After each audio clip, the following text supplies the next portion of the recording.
Economía al día en pesos y centavos. Un programa de análisis y entrevistas de interés económico, financiero y social. Comenzamos. Hola, ¿qué tal? Muy buenos días a todas y todos. Les saluda con el gusto de siempre Alberto Pastrana, titular de este espacio denominado Economía al Día en Pesos y Centavos, el programa de economía y finanzas de nuestra querida Universidad Autónoma de Querétaro. Bueno, transmitimos en vivo y en directo a través de las frecuencias por Radio Universidad, a través del 89.5 en frecuencia modulada. Y recuerde que también transmitimos a través de televisión digital abierta, a través de la frecuencia 24.1 en su sintonizador digital. Por supuesto, a través de las diversas redes sociales, y todos sus comentarios son siempre bienvenidos. Bueno, pues el día de hoy, ya en este último lunes, el último lunes del mes de septiembre, pues ya tenemos algunas novedades, algunas noticias muy interesantes sobre cómo se ha ido comportando la economía a nivel nacional e internacional. Así que sin mayor preámbulo, vamos a ver cómo amanecen los cotizadores para este lunes 25 de septiembre. Fíjese usted, el tipo de cambio amanece a la compra, en el caso del dólar, la divisa estadounidense, a 16 pesos con 50 centavos, a la venta 17 pesos con 39 centavos. En este caso, sí hay que decir, existen ajustes prácticamente durante la semana pasada. Hubo un poquito de fluctuación hacia arriba y hacia abajo. Primero que nada empezó perdiendo la semana pasada el peso, después recuperó algo de terreno hacia el viernes, y este lunes 25 comienza a la baja. Y esta es una situación que se está dando toda vez que a través de diversos comentarios de diversos funcionarios a cargo de la economía estadounidense, pues se puede más o menos entender que habrá todavía un ciclo de endurecimiento, probablemente un alza en tasa de interés referencial en la Fed, y esta situación pues obviamente denota un poquito de mayor aversión al riesgo, toda vez que también, como usted verá a continuación, los precios del petróleo internacional también están subiendo, así que ante un panorama de posible inflación, pues existe un miedo hacia el riesgo, ¿no? Y pues esta situación está perjudicando también a nuestra divisa. Esperemos que no continúe así, que bueno, de alguna manera en esta semana pueda existir algo de recuperación.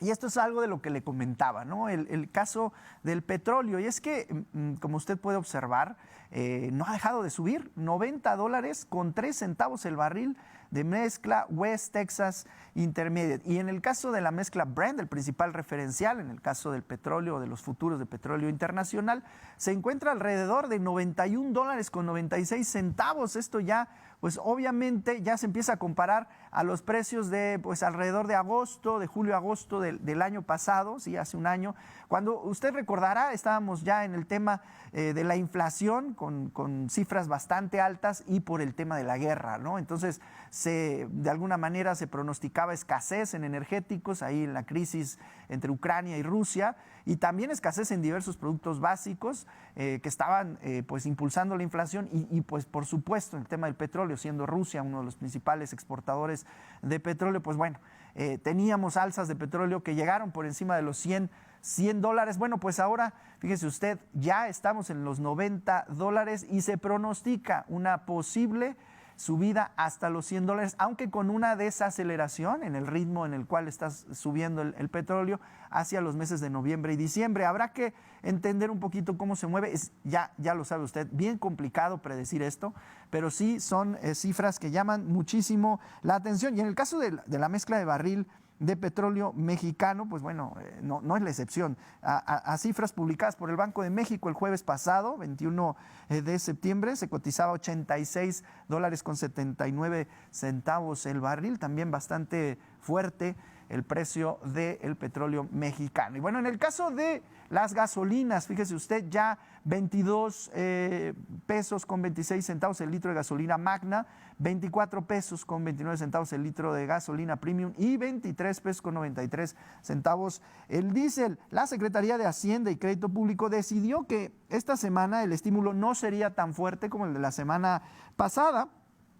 Por ejemplo, dándole un ejemplo a la gasolina magna, el estímulo desciende de 61% la semana pasada a 53% en esta semana. En el caso de la gasolina roja, la premium, de 41% la semana pasada a 31% en esta semana. Y en el caso del diésel, desciende de 63% a 58%. Bueno, pues esto en promedio representa un 8% ya en los tres energéticos, en los tres combustibles, un 8% en promedio de disminución al estímulo que, bueno, en pocas palabras significa que usted y yo vamos a pagar un poquito más en el terreno de los combustibles durante esta semana por sus, pues digamos, predicciones, cálculos que de alguna manera la Secretaría de Hacienda va semana a semana traduciendo para que, bueno, el precio se acolchone un poco. No hay que olvidar que de todos modos sí existe pues bastante acolchonamiento, si se puede hablar así,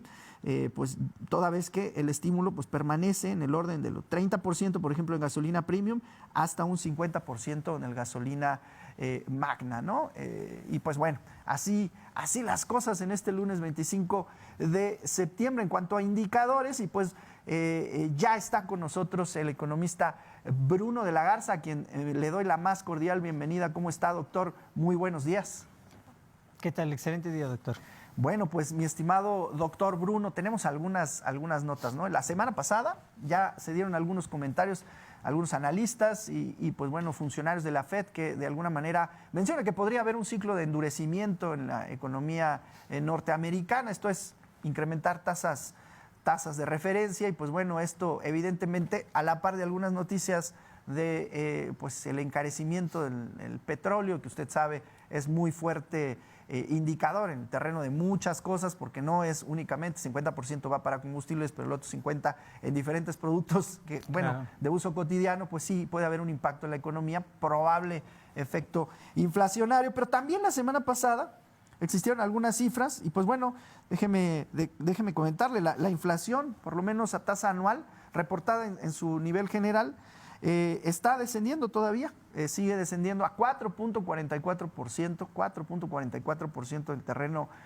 general. Esto es tal vez una buena noticia a nivel genérico para la economía mexicana, pero pues bueno, ante estos indicadores todavía también habrá que hacer un análisis porque de acuerdo al indicador general de economía, el IGAE, en el caso del INEGI, pues sí, el crecimiento de nuestra economía para el séptimo mes del año, que sería el mes de julio, pues digamos que no, si bien hubo un crecimiento marginal, no fue de acuerdo a lo esperado.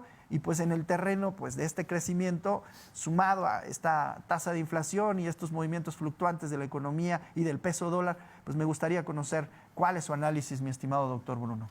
Claro que sí. De hecho, estamos viendo una desaceleración económica para nuestro país para la segunda mitad del 2023. Como ya lo habíamos anticipado, el impacto en Estados Unidos, bueno, va en el mismo sentido. De hecho, ellos con una política monetaria, como ya nos has referido, un poco más endurecida. Ya Jerome Powell ha hablado al respecto de las tasas de referencia que seguirán manteniéndose altas por algún tiempo.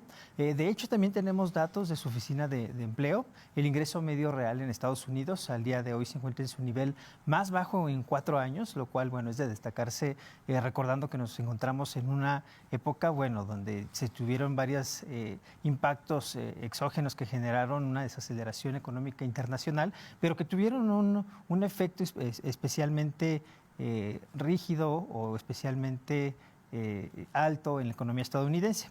Aún así, bueno, se tiene hoy un ingreso medio en Estados Unidos de $74,580, cuando en 2019 el ingreso promedio en ese país se encontraba casi por $4,000 arriba, en el nivel de $78,250. La política monetaria ya nos refieres que bueno, se tendrá un sentido tal vez de tasas altas durante algunos meses. En México, bueno, ya vamos viendo pues cómo ha venido disminuyendo el nivel de inflación durante todo el año. Todavía tenemos la tasa de interés referencial en un mismo nivel de 11.25%, pero apuntando hacia una disminución a final de año. En cuanto a la Unión Europea, justamente esta semana acaba de hablar Christine Lagarde del Banco Central Europeo. sobre la revisión de su marco operativo para finales de este año 2023. Recordemos que ellos fueron los últimos en realizar una modificación en su política monetaria. Es complejo homologar una zona tan amplia como lo es la zona euro. No es lo mismo aplicar una política monetaria para una delimitación territorial sí extensa, pero de un solo país, que para una de 19 países. Es por eso que, bueno, están retrasando un poco esta revisión en el marco operativo, pero vemos en las tres economías, tanto la parte del Banco Central Europeo, Estados Unidos y México, una desaceleración clara para lo que resta de este 2024. Ya lo podemos ver en los indicadores que nos has referido hace unos momentos. El índice global de actividad económica pues nos habla de una desaceleración ya para los datos de esta segunda mitad del año. Tenemos un crecimiento del 0.2%, lo cual es muy moderado, es cercano al 0%. Decimos 0.2%, pero recordemos que es pues por debajo del 1%, es un nivel muy, muy pequeño. Y esto impulsado principalmente por la desaceleración del sector agrícola. Tuvimos un crecimiento del 0.4%, el mes pasado disminuye a 0.1%, es prácticamente un crecimiento nulo, nuevamente refiero muy cercano a cero. El sector agrícola igual, tiene un crecimiento del 0.2%, y el sector industrial es el que repunta con un crecimiento del 0.8%, aún así sigue siendo inferior a un punto porcentual. Por eso vemos esta desaceleración o freno a la economía después de tener unos números pues más que positivos en la primera mitad del año. Recordemos que teníamos una revisión por organismos internacionales, por la misma Secretaría de Hacienda y Crédito Público, por calificadoras, por otras economías, donde el único optimista, dentro de estos números sería organismos tal vez nacionales, pero vimos que superamos las tasas de crecimiento para la primera mitad del año, lo cual no estaremos esperando para esta segunda mitad. Respecto al crecimiento regional dentro de nuestro país, a través de la Secretaría de Hacienda y Crédito Público, el subsecretario de Hacienda, Gabriel Llorio, justamente habló del indicador trimestral de actividad económica, o el ITAER, de actividad económica regional. Cabe aclarar pues esta puntual distinción, ya que habla de un crecimiento a nivel nacional del 3.6% promedio a tasa anual, lo cual es algo muy positivo, pero que en el sur este crecimiento es sustancialmente superior. De hecho, estaría llegando hasta el nivel de cerca de la tasa del 6% anual. Este es un crecimiento, pues sumamente elevado, tanto para México como a nivel regional. Lo que tenemos es un crecimiento del 6% a tasa anual para la región sur y del 1.9% para la zona norte. Lo que es de destacar es, cuál es el punto de partida, cuál es la situación económica en cada una de estas regiones, porque un 6% de crecimiento a tasa anual no es lo mismo partiendo de la base económica del sur del país que 1.9%, aunque pudiera parecer poco, pero partiendo de la base económica tal vez del norte del país, ellos la tasa de crecimiento que necesitan para llegar a cierto nivel de vida no es la misma en el norte que en el sur del país, claramente. ¿Y a qué se explica? Lo cual es, solamente para aclarar, porque realmente es algo positivo que se esté creciendo en alguna zona del país. Ya quisiéramos que fuera a nivel nacional, claro. Pero independientemente de eso es de destacar, ¿no?, este crecimiento tan elevado. Se habla de algunos proyectos en particular. Ya habíamos referido en algunas sesiones pasadas sobre estos incentivos fiscales que se van a dar a la zona del Istmo para poder instalarse algunas empresas con regímenes fiscales preferenciales, con impuestos sobre la renta realmente con una disminución significativa, lo cual tendrá un impacto pues en los próximos años, ciertamente no en este momento, pero se está realizando una cantidad de inversión significativa que ha estado generando esta tasa de crecimiento tan elevada dentro de esta región. Podríamos destacar los siguientes proyectos que ya todos conocemos: el corredor del Istmo, el Tren Maya y la refinería, donde pues podremos hablar de forma desagregada de estos tres proyectos. La refinería de Dos Bocas recibiría una inversión de 16 a 17 mil millones de pesos, el Tren Maya algo cercano a los 500 mil millones de pesos, el corredor del Istmo algo cercano a los 120 mil millones de pesos, donde se habla además en este corredor de dos grandes proyectos que estarían ocupando pues una gran parte del presupuesto, pero que se esperaría que tuvieran un impacto significativo en las finanzas públicas a mediano y a largo plazo. Se habla de 2 plantas precisamente de generación eléctrica. La primera, donde se ocuparían cerca de 60,000 millones de pesos, es una planta de licuefacción de gas, donde se espera que además esta producción tenga una exportación a nivel internacional. Y la segunda, que también es del orden de los 60,000 millones de dólares, se hablaría de una planta coquizadora.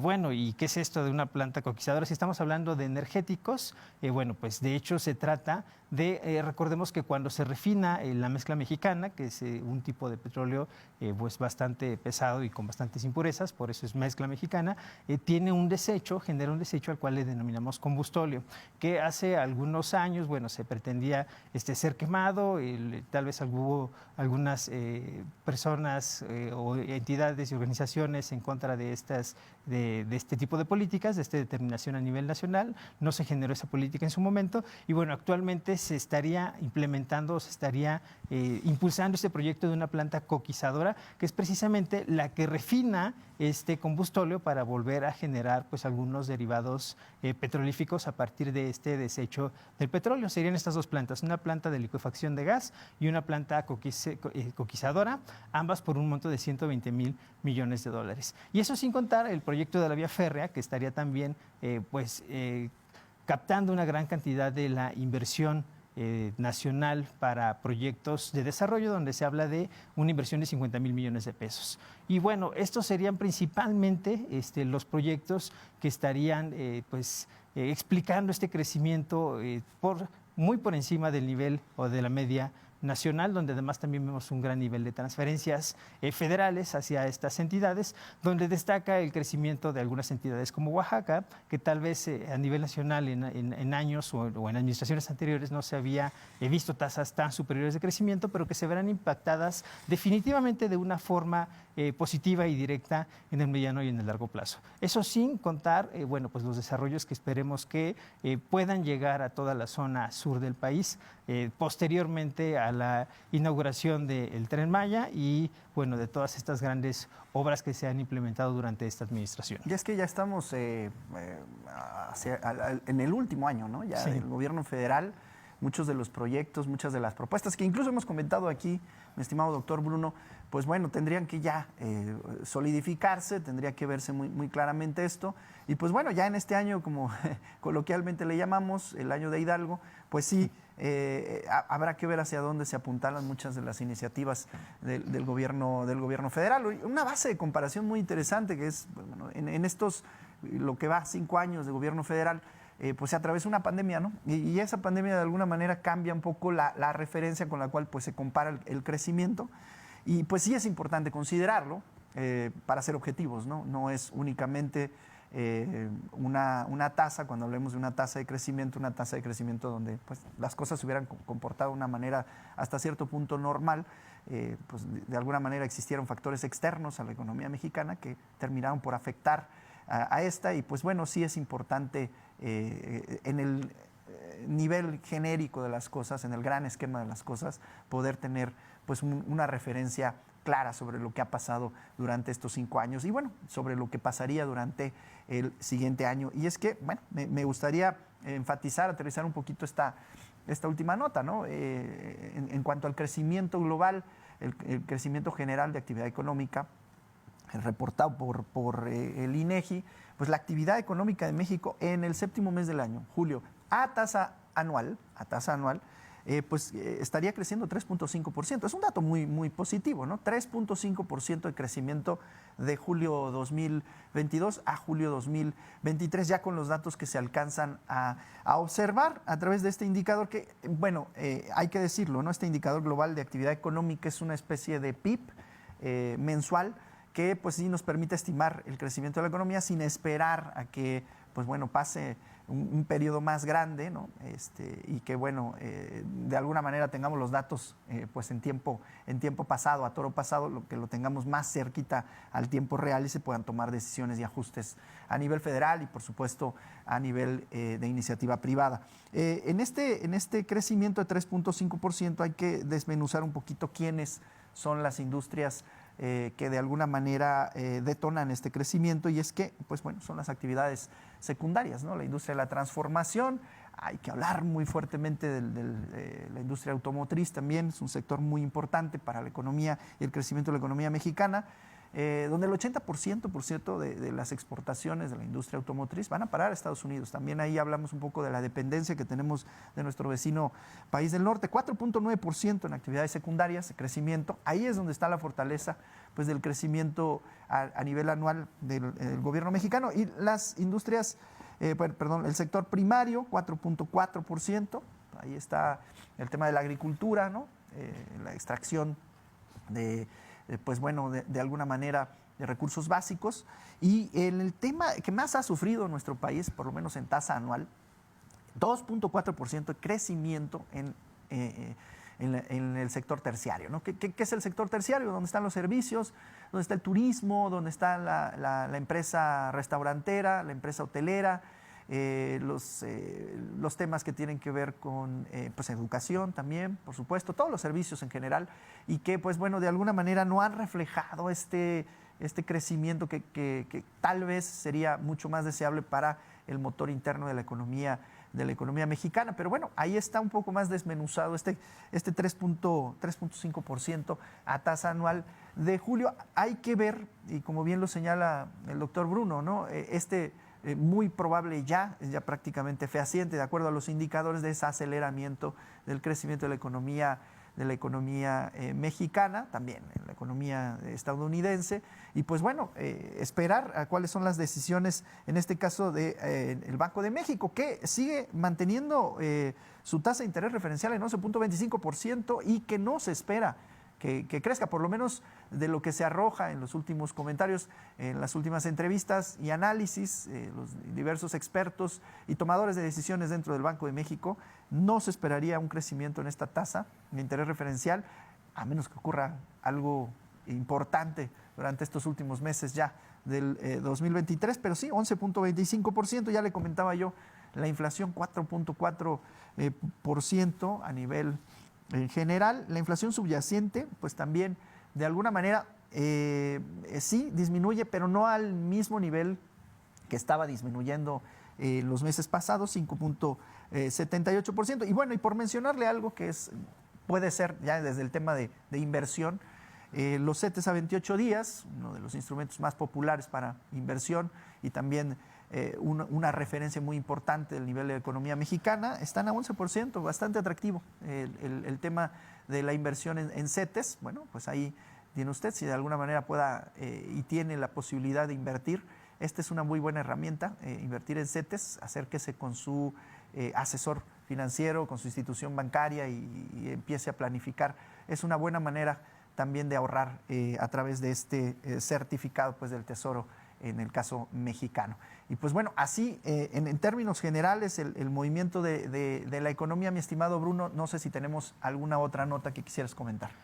Claro que sí, bueno, nada más para cerrar, ya tenemos datos del paquete económico. Se espera tener un gasto de 9 billones de pesos para el 2024, lo cual está muy, muy interesante porque se está hablando de una recaudación de 7.3 billones, es decir, tenemos una diferencia pues sustancial.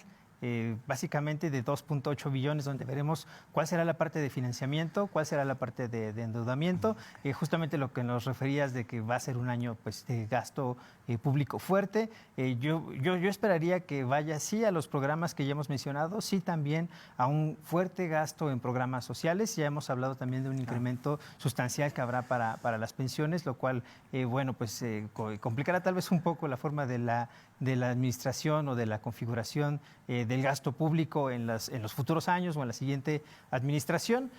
Para Estados Unidos, bueno, tenemos esta desaceleración. Ellos ya hablan de un soft landing, es decir, sí una recesión, pero pues tal vez no tan profunda como se había pronosticado el año pasado, pero que tendrá definitivamente un impacto directo en nuestra economía. Estamos hablando de que queremos gastar 9 billones, recaudar 7.3, pero vamos a tener menos remesas, vamos a tener menos dinamismo en Estados Unidos, por lo tanto menos exportaciones. Bueno, por ahí se ve un poquito complicado, ya lo estaremos comentando más adelante. Sí, valdrá la pena en la próxima emisión, el próximo programa, pues estar comentando un poquito sobre este paquete presupuestal 2024, pero por ahora Ha sido todo, ha sido un placer llevar a usted todas las noticias del mundo internacional y a nivel nacional, el tema financiero y de empresa local e internacional. Bueno, mi estimado Bruno, es tiempo de decir hasta luego. Hasta luego. Nos vemos la próxima semana, misma hora, mismo canal, misma frecuencia en su programa Economía al Día en Pesos y Centavos. Hasta la próxima.